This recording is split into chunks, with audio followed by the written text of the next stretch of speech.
Big thank you to Nebula for sponsoring this video.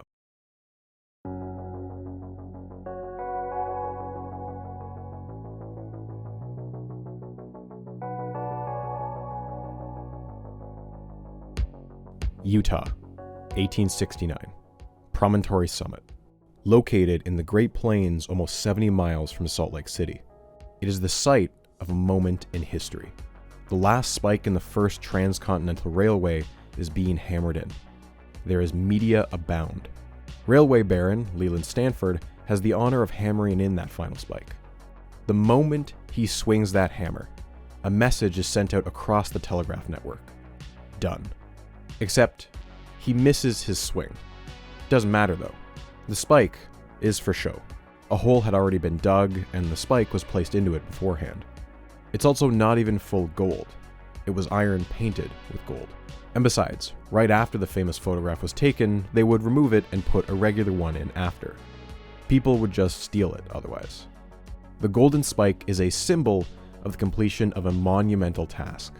The meeting of two industrial titans whose work cost millions and produced an engineering marvel that connected the Atlantic and Pacific Oceans with one final leg.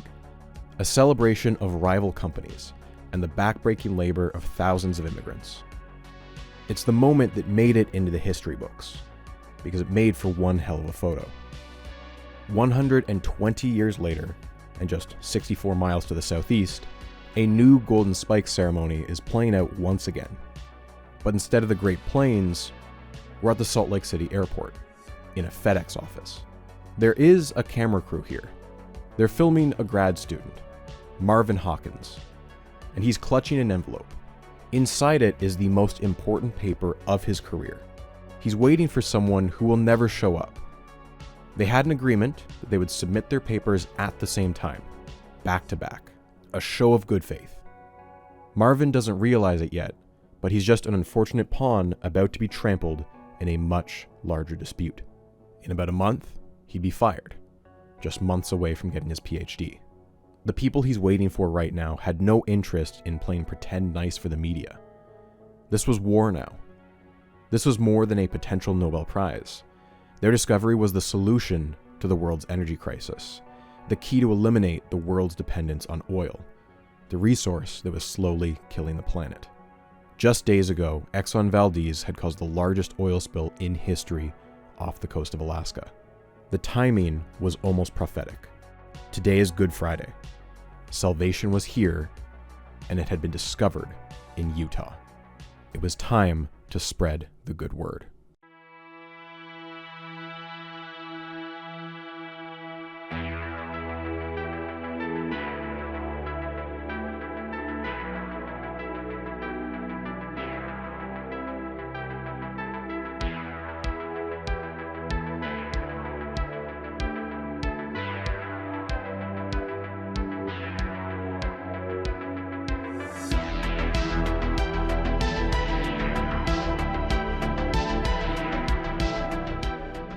Utah is not exactly the first place you think of when you hear about a scientific breakthrough.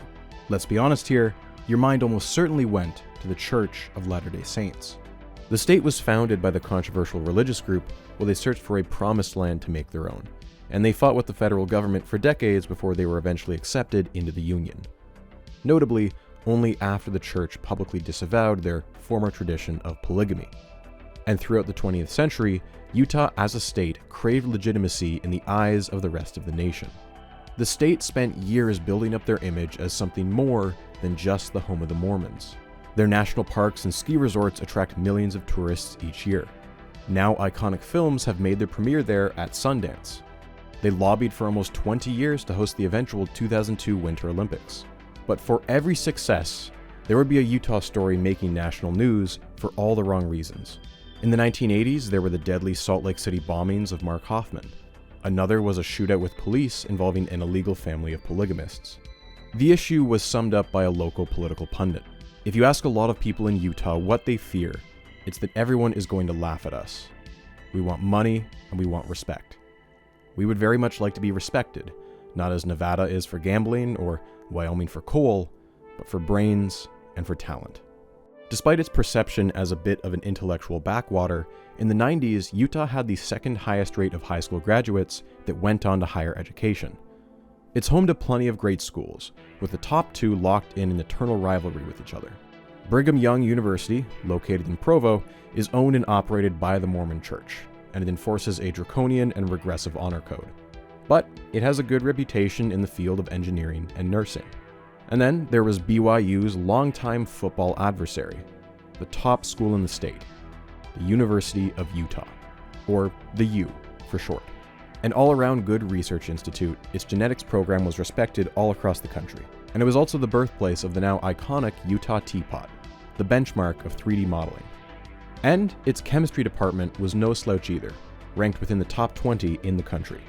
One Utah resident wanted to improve those rankings, and he was going to do everything he could to earn his state the respect he felt it deserved, even if it cost him his job. Chase Peterson, like most people from the state, was a Mormon, although he was not a fanatical one. He had spent most of his early career out east and got a medical degree from Harvard and eventually became the dean of admissions. But his home state beckoned to him, and he eventually returned, becoming the president of the University of Utah in 1983. His time out east had taught him how to rub elbows with the wealthy and attract donors, skills he would desperately need as U of U was facing a period of steep decline. State education budgets were being slashed each year as Utah's whole economy slowed, and that meant that Peterson had to cut his school's budget 8 times in just as many years. If he wanted money, he either had to convince the government he deserved it, or he had to make friends in the private sector. And the way you go about that is by making headlines. Back in 1972, a U of U chemist announced that he had invented the first ever X-ray laser. After much excitement, no other labs could reproduce it, and it became jokingly known as the Utah effect. What Peterson needed was another one of those, but real this time. His first real time in the national spotlight was when U of U doctors implanted the first ever artificial heart into a man named Barney Clark. Clark had long suffered from severe heart problems and was going to die without medical intervention.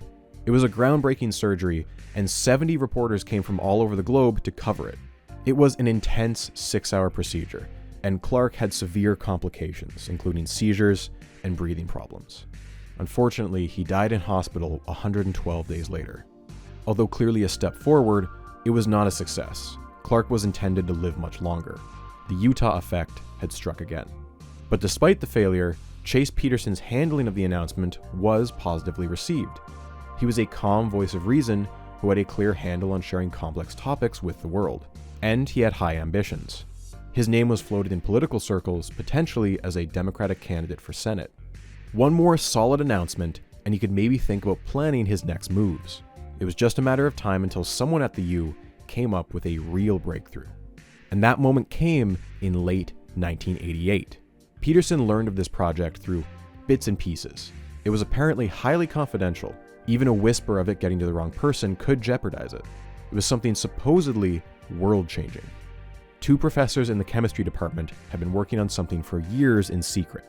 The administration first got wind of it when they submitted a funding proposal to the Dean of Science, Hugo Rossi. Rossi had read it, but the implications didn't click until he woke up in the middle of the night. The first thing he did the next morning was call the scientist and ask quite bluntly, "Are you building a bomb?" And the answer he got was, quote, "Well, I suppose you could put it that way." It was not, in fact, a bomb, but Washington would soon be paying close attention anyway. The lab in which this discovery had taken place had been working 24/7 for almost the past month, desperate to get as much data as possible before the announcement. Now, Peterson was having secret trustee meetings where everything was locked down. Leaks would be devastating. No one was allowed to use the actual words to describe the breakthrough. It was referred to simply as the F word. Although secrecy was of the utmost importance, Peterson was rumored to have spoken to the governor of Utah in late 1998 and told him that his school may soon win a Nobel Prize. On March 13, 1989, the school filed its first patent, the first of several. By March 16th, Peterson called an emergency meeting with all their lawyers and the 2 scientists. Peterson and the lawyers were in agreement. The time was now. If they waited any longer, it would jeopardize the patent applications. The two scientists, however, are reluctant, but after a long argument, they are slowly swayed. They realize the gravity of the situation. Years later, Peterson will argue that if they had stood their ground, he wouldn't have forced them to hold the press conference. And yet, the recollection of another attendee was that one of the two scientists was on the verge of tears. Whatever the case, the decision had been made. The press conference was scheduled for 1 p.m. Mountain Time, March 23rd, 1989. The media was given just a single-day advance warning. Campus security is deployed around the chemistry department, locking down access to the basement lab where all of this had started. The room is packed. TV crews capture the whole thing, which will last for a little over half an hour. This is a moment in history. First, let's get the news of that scientific breakthrough at the University of Utah. Brian? It's a late story. Thanks very much, Carol and Keith. Good afternoon, everyone. In about an hour, researchers at the University of Utah are scheduled to make an announcement that they revolutionize the way we energize our world. Chase Peterson and his VP, James Brophy, welcomed the journalists to the talk. Peterson, knowing full well his words will be broadcast across the country, makes sure that everyone knows this discovery happened at his school. This university prides itself, whether it be in creative writing, or dance, or chemistry, or genetics, or artificial organs, in a long tradition of intellectual freedom, intellectual excitement, and a willingness to try new ways to solve old problems. Those minds and that knowledge are then dedicated to the benefit of the people of the world generally, and to the cultural and economic well-being of the state of Utah specifically. Next, the mic is handed over to our first protagonist, Stanley Pons. Well, first of all, let me thank Dr. Peterson and Dr. Brophy for the kind introduction, and further for their strong encouragement and support throughout this entire project. The experiment we have accomplished has been described in the news release, which you have, and I'll just give you a brief synopsis, and that it is basically we've established a sustained nuclear fusion reaction by means which are considerably simpler than conventional techniques.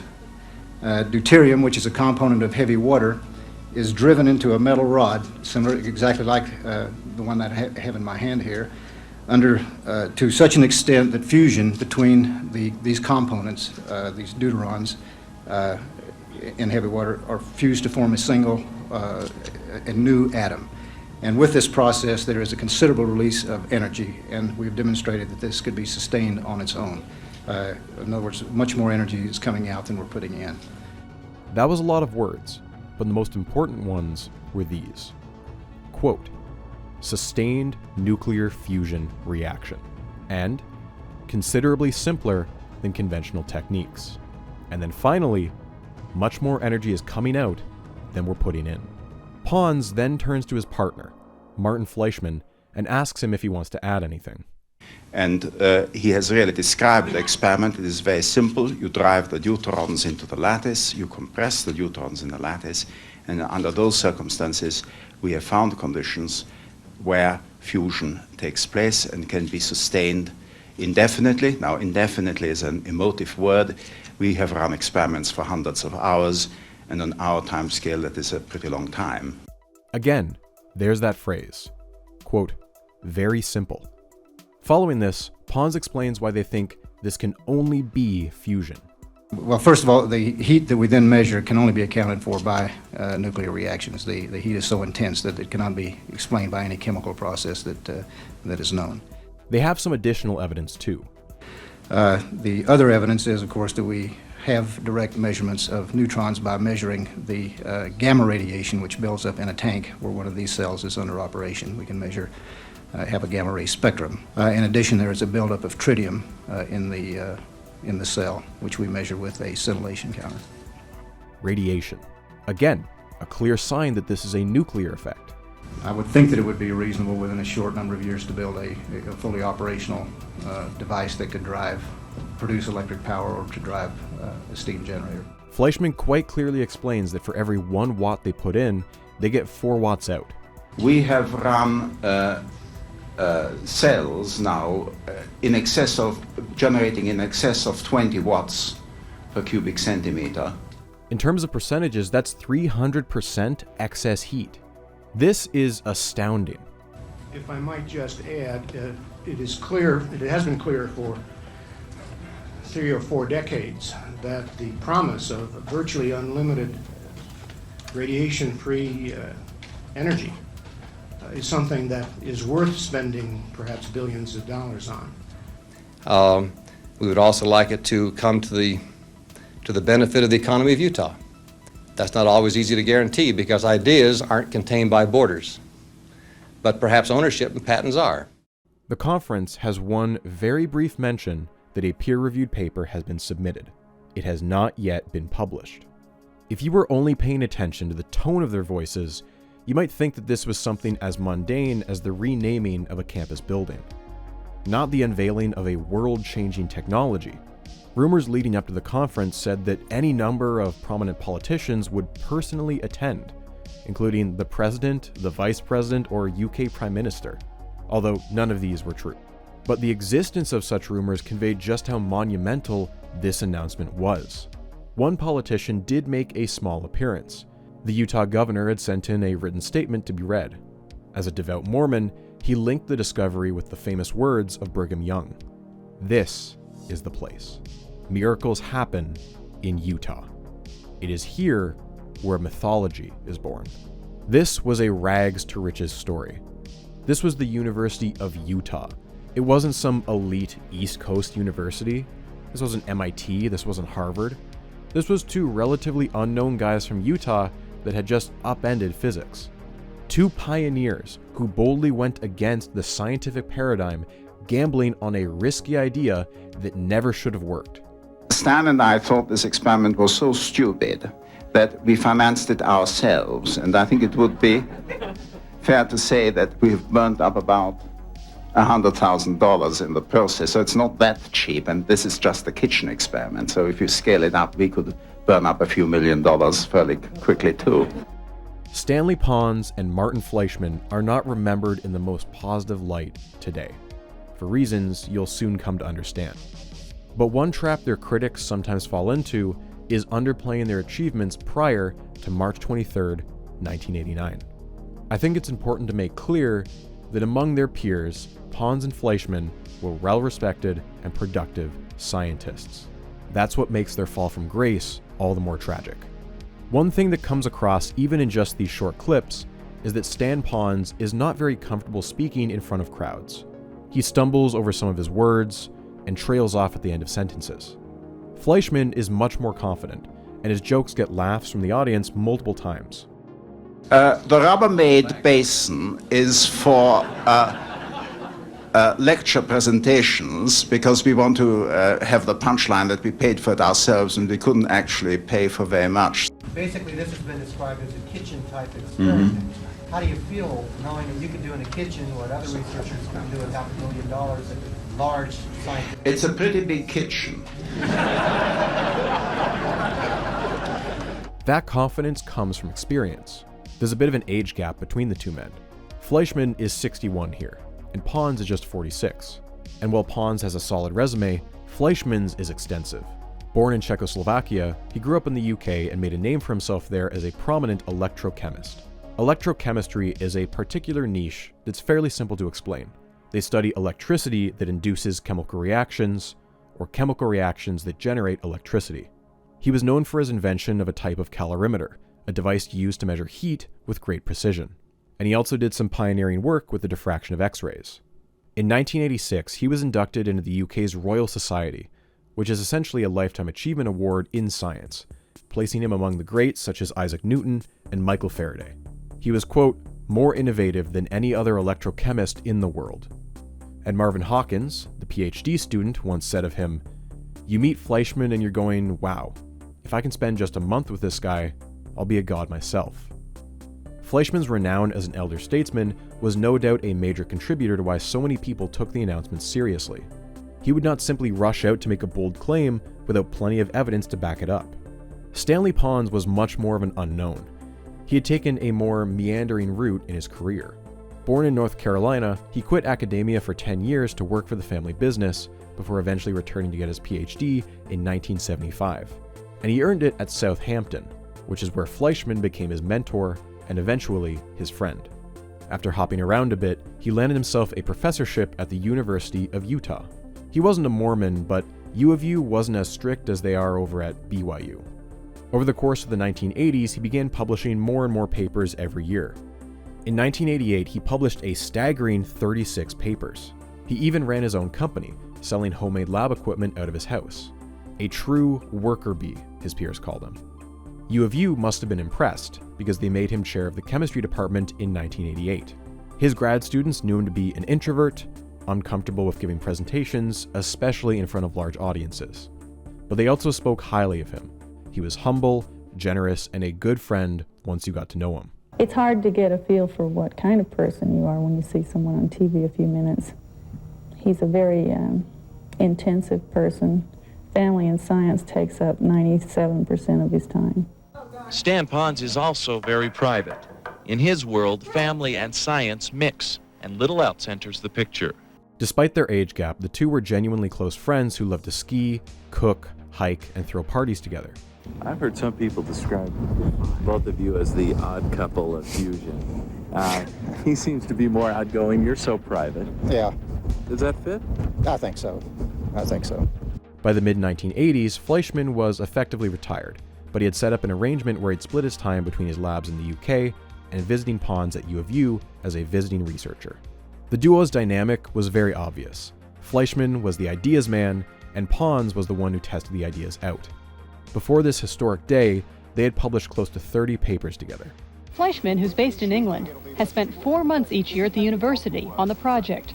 In between, both men rack up $400 a month phone bills. Chase Peterson told a CBS reporter later that day that this research may win Pons and Fleischmann a Nobel Prize. Although they never actually say these words in the announcement, the world will come to know it as cold fusion. Even if you have no idea what it means, you very likely heard those two iconic words before. Marvin Hawkins, the group's PhD student, recalls Fleischmann telling him that everything was going to change after that day. For the better or for the worse, he didn't specify. But Hawkins realized soon that it was going to be for the worse. This press conference should never have happened. Pons and Fleischmann had wanted an extra 18 months before going public. Pressure outside their control had forced their hand. There had been a leak, and so against their better judgment, they gave a press conference that doomed their careers and forever tarnished their reputations. It would really be a pity if they blew up Salt Lake City, then we'd know about yeah. When it comes to nuclear physics, there are actually two F words. Fission, you've definitely heard of. Splitting the atom. A massive nucleus breaks apart into two, releasing a massive amount of energy. So much energy it could start a chain reaction, leading to an explosion so immense it could flatten a city in an instant.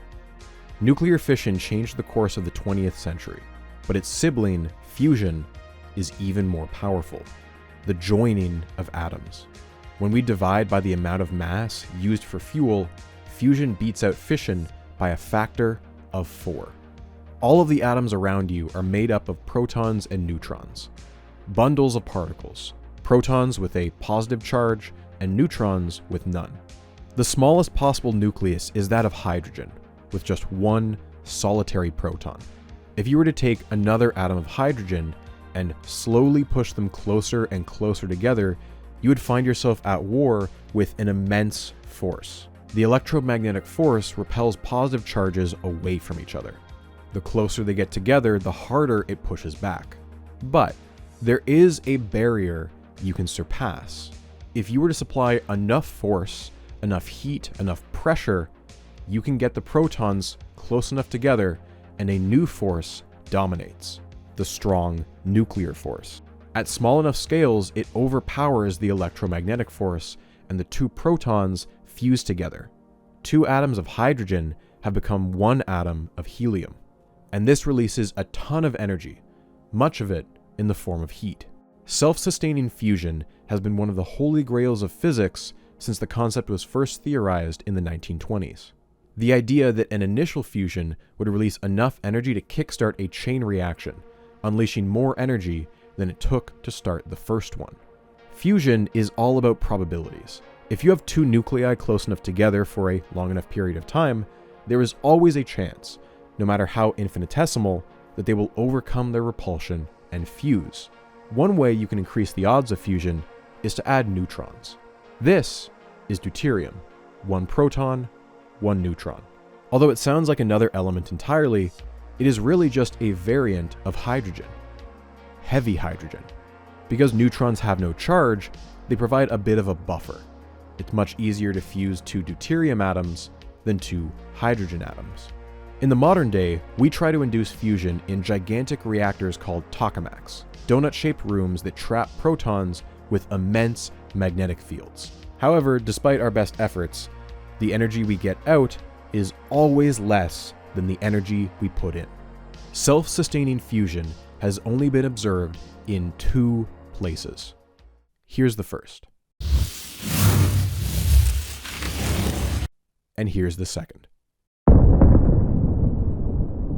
An immensely huge ball of gas that warms our planet and grows our crops, and the H-bomb, a device so destructive that if it was used for its original purpose, it would doom us to extinction. Sustained hot fusion in a lab would fundamentally alter our society. But hot fusion was not a widely used term in the 1980s. When physicists spoke of fusion, it was implied that it had to be hot. Of course, that all changed on March 23rd, 1989. Like any good mythology, the early history of their cold fusion project has varied over the years. Fleischmann has said that they were inspired during a hike in Mill Creek Canyon. Later that day, they pulled an all-nighter, frantically writing down calculations and sketching out an experiment. Shall we tell the truth? Yeah. It was in one of our Jack Daniels phases. According to Fleischmann, their convo went a little like this. Quote, "It's 1,000,000,000 to 1 chance. Shall we do it?" To which Pons said, "Let's have a go." Fleischmann's decades-long career meant he was familiar with dozens of material systems, and he had done extensive work with palladium. Palladium is a decently rare metal which can absorb surprisingly large amounts of hydrogen. It was almost like a metal sponge, and he wrote about it in a paper as early as 1948. A palladium lattice can absorb about 900 times as much hydrogen inside the same volume, and as it fills up, it also expands slightly, and the internal pressures increase dramatically. The effect is the same if you swap out hydrogen for deuterium. Fleischmann's thinking was that you could load up a palladium lattice with so much deuterium that it would compress the atoms so tightly that some of them could undergo fusion, and all that could be done at room temperature. A colleague at Southampton said that Fleischmann mentioned this idea to him as early as 1974, but it wasn't until he went to Utah to work with Pons that he had someone willing to try it out with him. In order to load the palladium with deuterium, they devised the following setup. They take a battery and hook it up to 2 electrodes. One is platinum and one is palladium. Next, they submerge this into a giant water bath. Except this isn't regular water, H2O. This is heavy water, D2O. The hydrogen is replaced with deuterium. Heavy water is not exactly common. It makes up only about 0.0156% of the Earth's total water. But for chemists, it's easy to get their hands on. Next, they dissolve some lithium into the heavy water. Lithium is a conductor, and they plan to run electricity through the water. When the electricity is turned on, the heavy water molecules, D2O, are split apart through electrolysis. They separate into oxygen and deuterium. The oxygen is negatively charged and floats over to the anode, and the deuterium is positively charged and floats over to the palladium cathode. The palladium acts as a sponge and absorbs the deuterium atoms. And theoretically, when the palladium is loaded up with as much deuterium as physically possible, fusion might occur. How would they be able to tell, though? By measuring the temperature of the water. If the heat energy released was more than the amount of electricity pumped in, that would be excess heat, a potential new energy source. Although it takes some work to get, oceans have enough heavy water to last us centuries. Certainly much more renewable than oil or natural gas, and with none of the pollutants. This experiment was not an entirely new idea, however. In the 1920s, a German group was trying to find a reliable way to produce helium. Following World War I, Germany had been banned from importing it, so a reliable way to make it in a lab would be a game changer. They had tried loading palladium up with hydrogen and saw some evidence of helium. However, this work was fairly obscure, and it had been forgotten about for decades, largely because the authors eventually retracted their work. They realized they had made a mistake. The helium they were seeing had been absorbed from the air and not produced via fusion. Of course, the neutron wasn't even discovered until a few years later, and so they wouldn't have known to use deuterium rather than hydrogen. Fleischmann had heard of this work before, as he briefly overlapped at the same school as one of the authors in the 1950s. And so, all these years later, Fleischmann had taken that general idea, but swapped out hydrogen for deuterium. Pons and Fleischmann said several things in this press conference they will later come to regret. The first was calling the phenomena a sustained fusion reaction.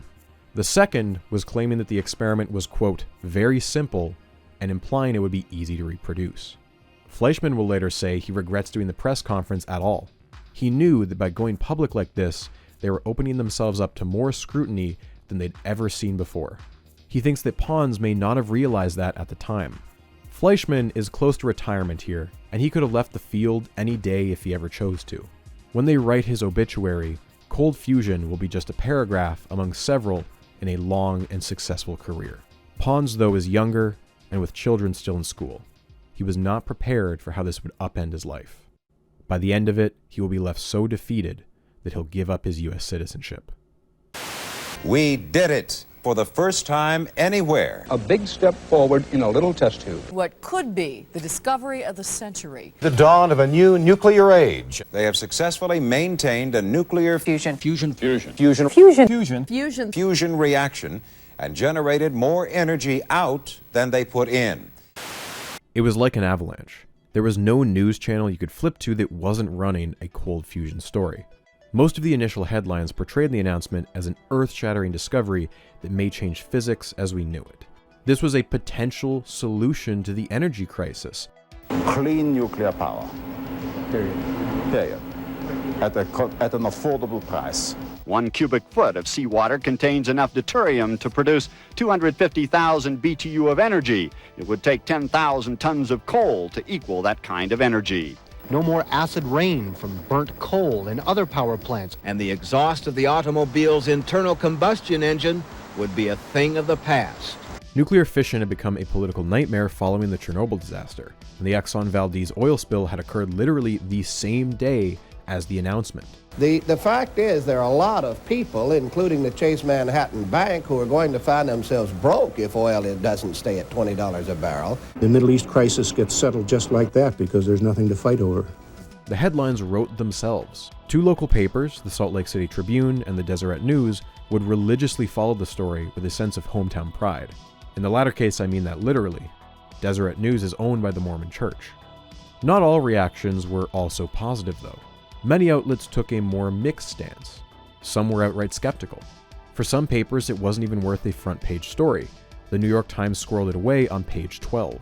Optimistic, incredulous, there was an entire spectrum of emotions, but everyone was paying attention. There was a distinct third type of reaction that went on largely behind closed doors, however. Did this have the potential to be turned into a weapon? Or if not a weapon, a source of fuel for one? Countries without nuclear weapons programs may have just been handed a golden ticket. Governments around the world scrambled to ask their top scientists their opinions. At the University of Utah, things quickly devolved into a madhouse. Following the press conference, Marvin Hawkins led the media through a tour of the lab, explaining the setup. The kitchen comments were bang on. It looked like something a hobbyist could do in their basement. Car batteries, a Rubbermaid wash tub, all right next to a janitor's closet. This was certainly not like the hot fusion tokamaks that were the size of entire buildings and cost $500 million to run. News TV crews were wandering the halls of the university looking for anyone willing to be interviewed. Many had no idea about the experiment, but hey, it was a chance to be on TV. What are they doing, the experiments and things? Do you know what it is? Well, I have an idea. I really don't. What's your idea? Well, it has to do with energy. This openness will soon be replaced by the opposite. U of U will lock down external access to the lab, even covering up some windows. The school's phones were ringing off the hook. Hundreds of calls a day, from every walk of life. Politicians like Al Gore called in, offering congratulations.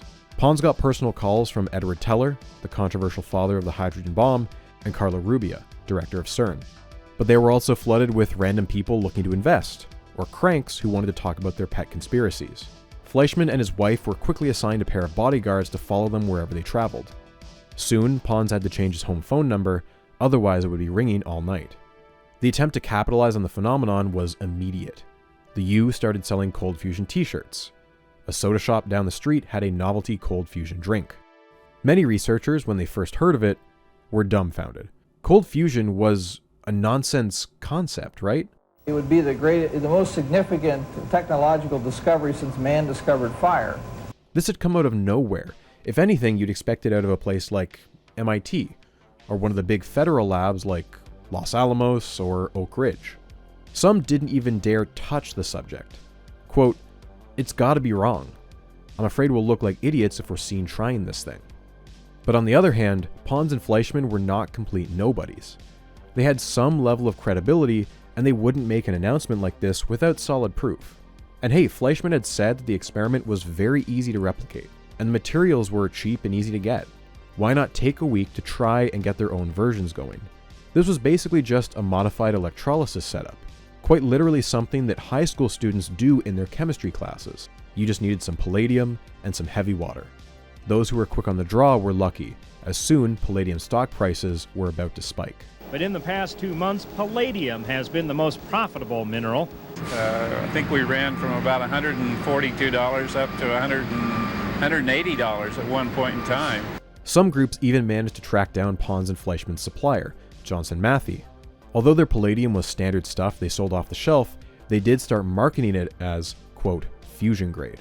And so began the cold fusion mania that swept the United States. But this was not just an American phenomenon. Cold fusion had captured the attention of the entire planet. But as scientists around the world attempt to recreate the experiment in their own labs, fusion has turned to confusion. I've logged 63 or 64 laboratories trying to do the thermal experiment, and I can say honestly that not one of those laboratories is doing it the same way that we did. It didn't take long for them to realize that the announcement lacked a bunch of critical details. Here's just a short list. What size were the palladium rods? How are the rods made? Are they machined or cast? Is the surface of the rod baked, etched, or left alone? How much deuterium needs to be loaded into the rods? How long did it take to load the deuterium? Hours, days, weeks? What current should you supply? Should the current change over time? Which electrolyte do you add to the water? Was there any stirring done to the liquid? All legitimate questions that could have a major impact on the results. Everyone knew that a paper was in the works, but only a select few had managed to see a copy. Most of what people had to go on was a story that evolved into a key part of cold fusion's mythology, the meltdown. The meltdown is supposedly the first time Pons and Fleischmann saw something that might suggest fusion. Exact dates for this meltdown are inconsistent and hazy. They stretch back as early as late 1984 or early 1985. Why then specifically? Well, notably, it would be the earliest possible time where they could have come up with their experiment, but also late enough that both Pons and Fleischmann had fully left their prior jobs at Southampton and the University of Alberta. Any potential patent rights would fall only to them and the University of Utah. According to the mythology, they had been loading a palladium electrode for 7 entire months. And then one night, Pons had instructed his son Joey, who was working in the lab, to adjust the current running through the cell. His son did as he was asked, left, and then returned hours later to check on the experiment. What he saw was astounding. A 1 centimeter cube of palladium, which is a melting point of 1500 degrees, had fully melted. Exact details are, again, inconsistent. In some versions of the story, the rest of the setup melted too. In others, it was a mini explosion. In some versions, Joey had lowered the current. In others, he had raised it. There is one detail that remains consistent, though. There was a hole in the concrete floor 4 inches big. At least one independent source, Pons' grad student, Kevin Ashley, confirmed that he saw the hole the next day. Something had generated a shocking amount of heat. So much heat that it could not have been explained by any chemical reaction. The only logical conclusion, according to Pons and Fleischmann, was that something nuclear had just occurred. And it was stories of this meltdown that supposedly convinced the university that this discovery was genuine, leading to the eventual press conference. And yet, there exists no official university records of this meltdown from the time it supposedly occurred. Fleischmann, years later, claimed that they had covered it up out of fear of having their experiment shut down as a clear fire hazard.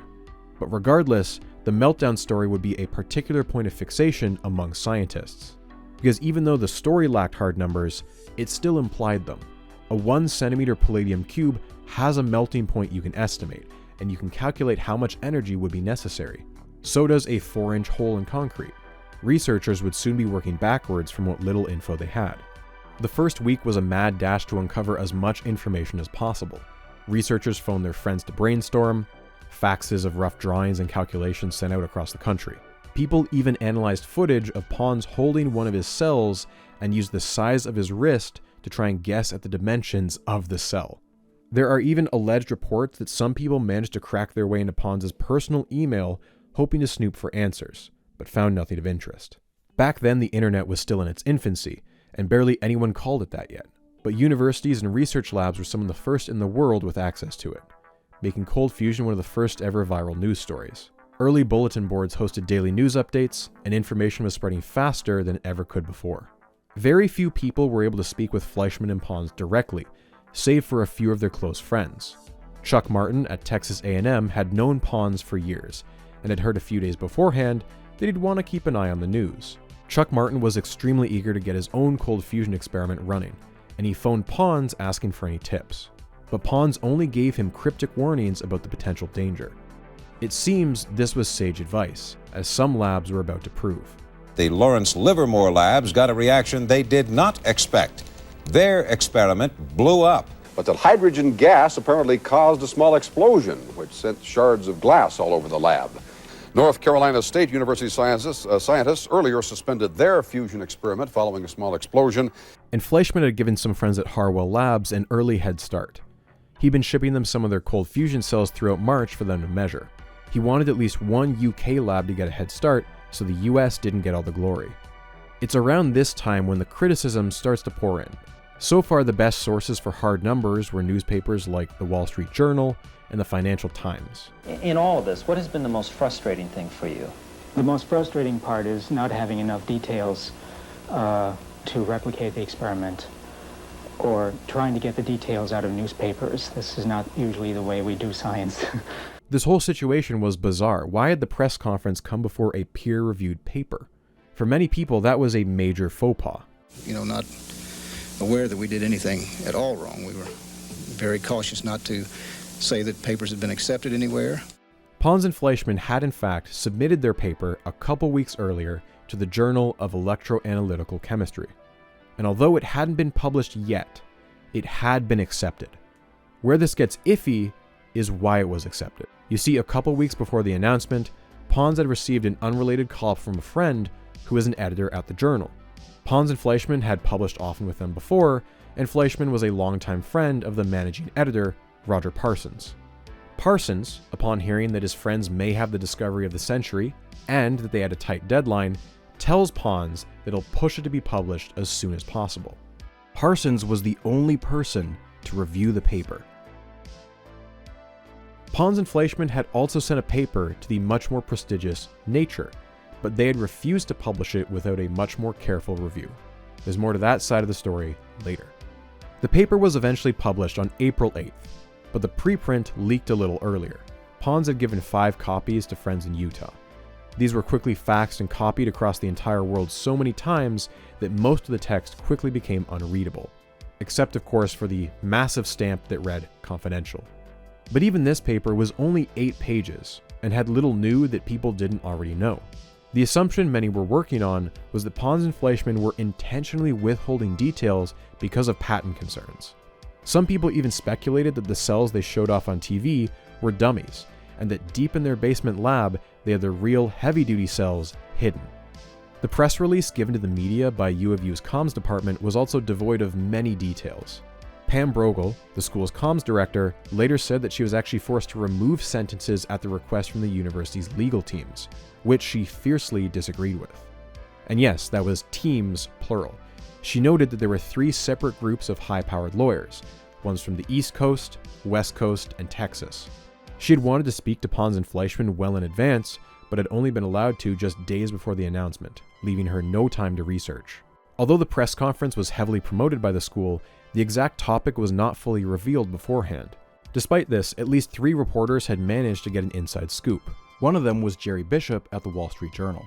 Brogel, who wanted to guarantee coverage from the journal, tells him it's room temperature fusion. Despite his initial skepticism, he too ends up making some calls to physicists and pieces together that this story is a major deal. And his headline, Taming H-Bombs, was certainly not the kind of thing you expect to see in a financial paper. Jerry Bishop's coverage of cold fusion is some of the most in-depth in the traditional media sphere. He will later win a science writing award from the AIP. However, it should be noted that his award ceremony will also be boycotted by many physicists. They found his reporting misleading and often one-sided. Some actually credit Jerry Bishop with popularizing the name cold fusion, because as you'll see in their written press release, Pons and Fleischmann called their discovery N-fusion. Jerry Bishop did not come up with the term cold fusion on his own, however, and you'll find out who did a little later on. Nothing was conventional about cold fusion, and it was only going to get weirder from here. By mid-April, the first reports from other labs began to roll in. Pons and Fleischmann had set the precedent that if you had a result, you were fine to hold a press conference before you even had a paper published. And that's what many of these labs did. Called in the media, put on their best suits, and got their 15 minutes of fame. It's rare for scientists to get on TV, and this might be their only shot. Hundreds of laboratories have tried to confirm the Utah experiment. It looks as though Texas A&M won the race, with Georgia Tech a close second. We found that there is more energy coming out of this cell than we are putting in. We couldn't believe it.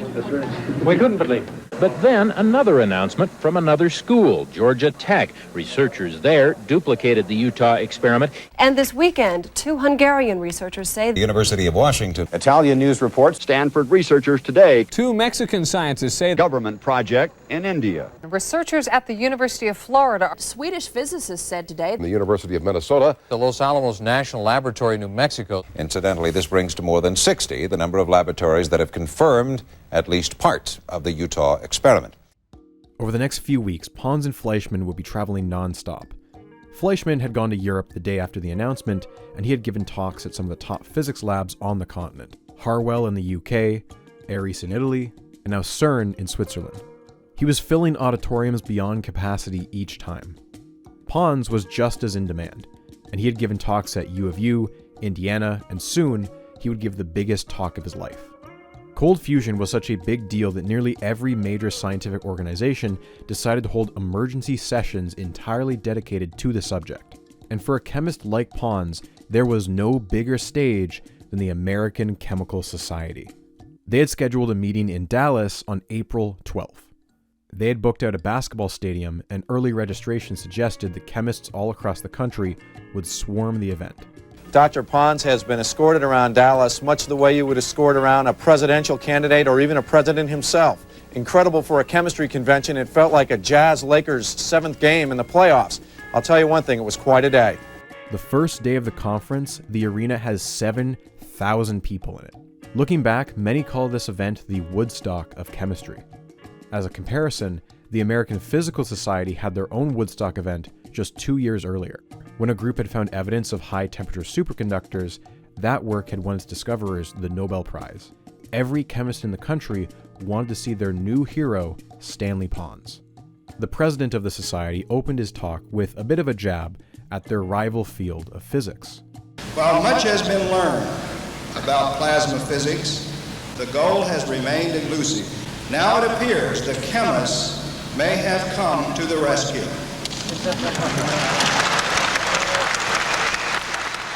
Although intended as a lighthearted comment, it cut to a real feeling among chemists. The physics community was still extremely pessimistic. Many of them had ties to traditional hot fusion research. Cold fusion would certainly disrupt their funding, and so they'd have an incentive to criticize it. The energy in the room was electric. Right as Pons is being introduced, the MC takes a moment to announce some breaking news. Before I have Stanley come on up, I'd like to comment. We were just informed before we came on that a Dallas radio station has reported that the University of Moscow has just announced that it has successfully repeated the Pons Fleischmann experiment. History is being made during the event itself. As for Pons, he's clearly much more comfortable now than he was in Utah. He opens with a joke. It's incredible to me what an electrochemist has to do today to get an invitation to the American Chemical Society. Most of his talk is just him going over the experiment, but he finds time for another joke. The next slide is a photograph of the U1 Utah tokamak. It's a clear flex. Hot fusion tokamaks are the size of entire rooms and weigh tons. His can sit in a Tupperware container. The applause he gets at the end is what you'd expect a rock star to get at the end of a concert. Thank you very much.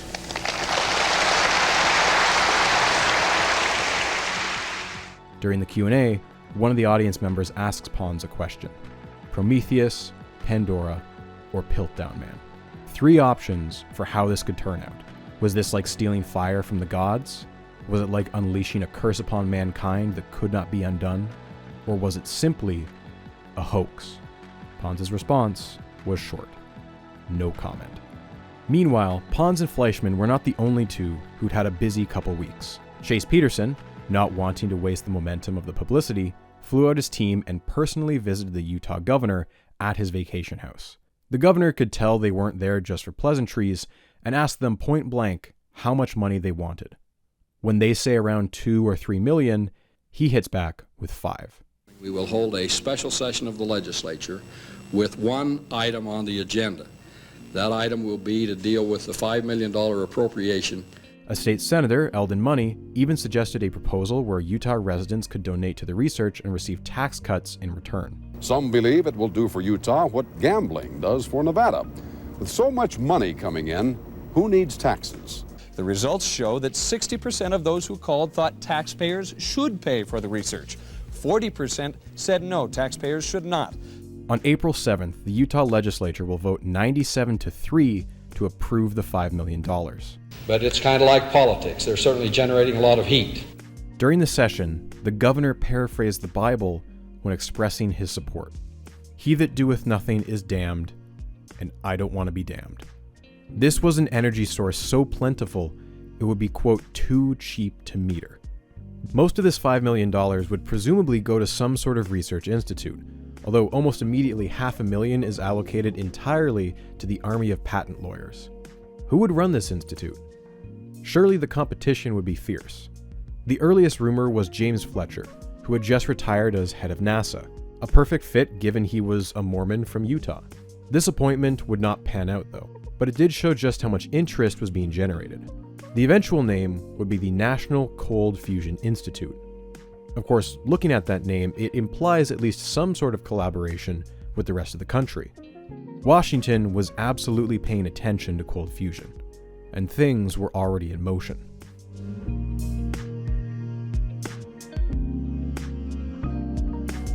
On April 13th, Glenn Seaborg got a phone call in a California diner. It's from Washington. He needs to take a flight there because it's urgent. This is not the first time he's done this. He's a well-respected veteran in nuclear science. In a few years, he'll get a chemical element named after him. He's been a personal scientific advisor to half a dozen US presidents. And George Bush wants his opinion on cold fusion. When he gets there, he tells Bush, his chief of staff, and Secretary of Energy, James Watkins, his honest opinion. This wasn't going to be anything. There wasn't enough evidence there to convince me, and I'm not convinced yet. Everybody knows about it. Nearly everybody is talking about it, but most of the people I've talked to are not buying it. But at the same time, you couldn't just declare it wrong. The world was paying attention. Cold fusion looked like a solution to the energy crisis. If you're going to evaluate this, you need to do it slowly. Make a panel, have them visit the labs, and write a big report. Don't rush it out. Secretary Watkins orders a dozen of the country's national labs to start working on cold fusion, And none of this secrecy business. If there's a confirmation, he wants to know immediately. This was not the only major development in Washington that month. This is not a science project. This is an American project, quite frankly, and a Utah project. So I couldn't agree with you more, and I think we ought to jump right on it and not let anybody else steal this thing. And the last 20 years are full of American inventions and Japanese promotion. We'd like to have both opportunities. In the House, the Science, Space, and Technology Committee held a hearing on April 26th. With 42 members, it is one of the largest committees in the House, and that day there was full attendance. The opening remarks are full of pomp and circumstance. Morning, ladies and gentlemen. In recent weeks, an atmosphere of high excitement and anticipation has permeated the scientific community as startling possibilities for sustained nuclear fusion reactions at room temperature have emerged. The potential implications of a scientific breakthrough that can produce cold fusion are, at the least, in our judgment, spectacular. We all want this to work. Energy is the lifeblood of our nation, and fusion energy would be an enormous step toward the goal of energy independence. In a period when our news seems to be filled with items telling us about drugs, budget deficits, a decline in America's economic position, and environmental problems, the news of the possible discovery of cold fusion in Utah, with its accompanying controversy, was wonderful news. Wayne Owens, congressman from Utah, was eager to introduce the distinguished guests from his home state. The possible achievement of solid-state fusion, or the so-called cold fusion, is nothing less than a miracle. Later, he would make plans for a trip with his fellow committee members to go visit U of U and see cold fusion with their own eyes. The first guest to speak is Stanley Pons, clearly quite humbled and honored to be speaking in Congress. The one thing about those microphones is they're not that good, so you have to pull them closer. Okay, thank you very much. Chairman, first we would like to thank you and the committee for the opportunity to testify here today. He starts us off with a fairly in-depth explanation of the nitty-gritty technical details. He has a slideshow that lasts for nearly 15 minutes. Fleischmann is up next and does what he does best, giving a digestible big-picture view and speculates about how this could be applied.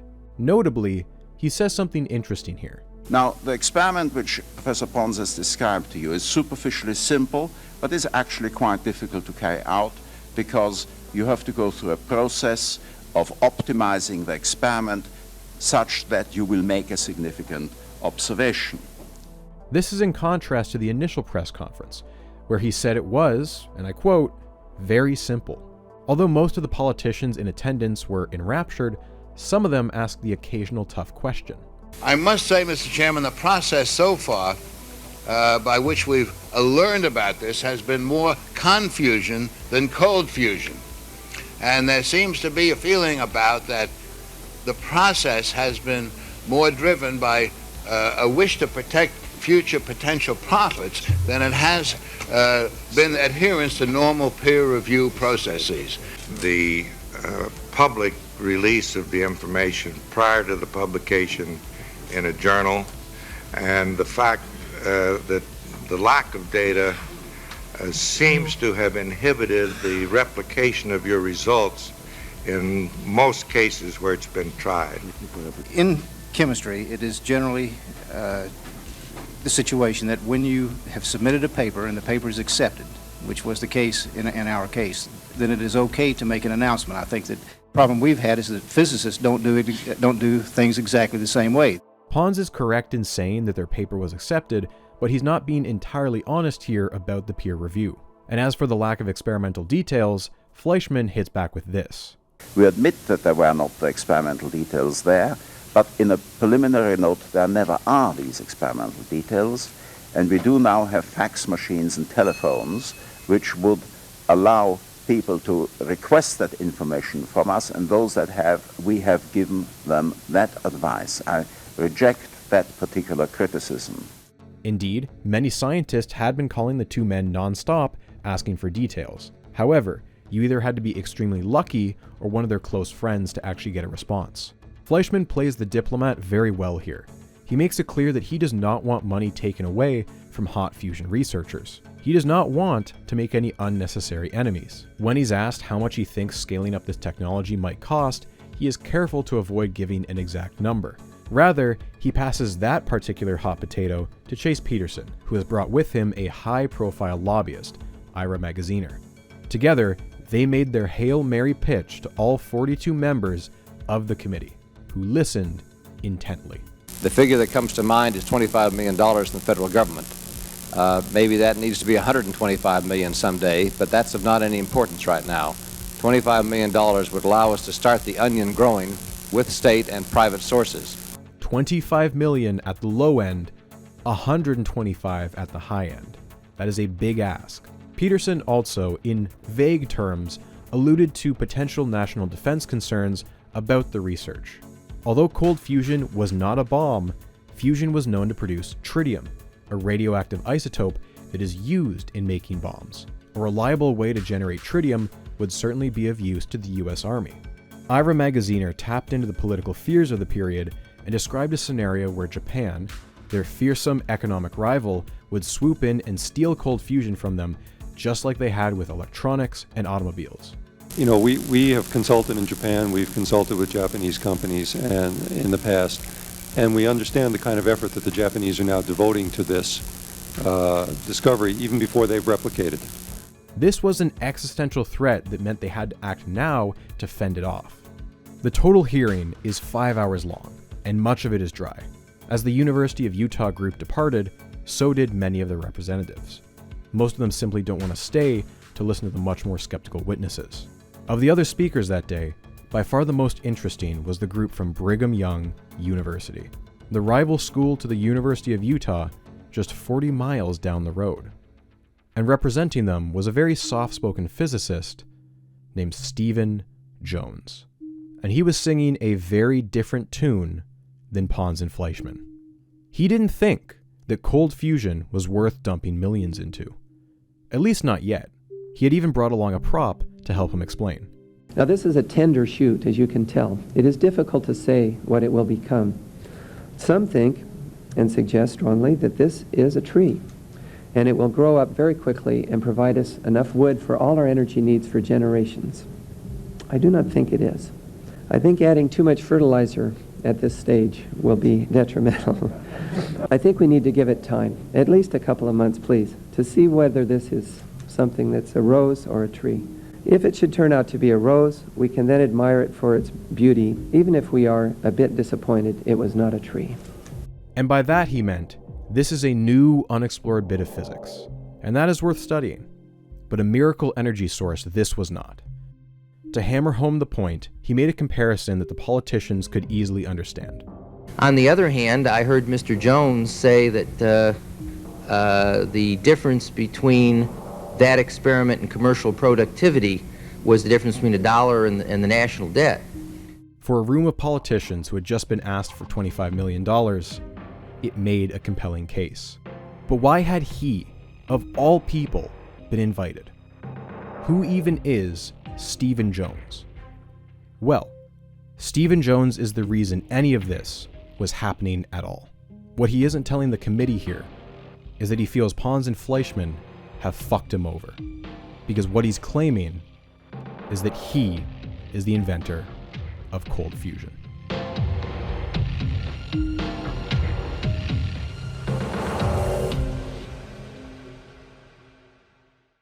Hey, are you dying to see part 2, like right now? Well, you can watch it early on Nebula.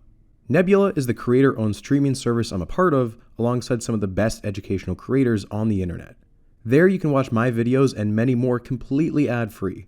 Not only do I post my videos 2 weeks early there, but you can find dozens of Nebula originals not found anywhere else. Speaking of which, I'm very excited to announce that I'm directing a feature-length documentary called 17 Pages, by far my biggest project yet. It covers one of the most famous controversies in American science. We've been flying out on location to film interviews, I've commissioned some amazing art, and I'm even going to be working with a composer for the music. It will be releasing exclusively on Nebula in early 2025, and I can't wait for you all to see it. Making documentaries is my full-time job now, and the best way for you to support me is by signing up to Nebula using my link. With it, you'll get a 40% discount on an annual subscription, which works out to just $3 a month.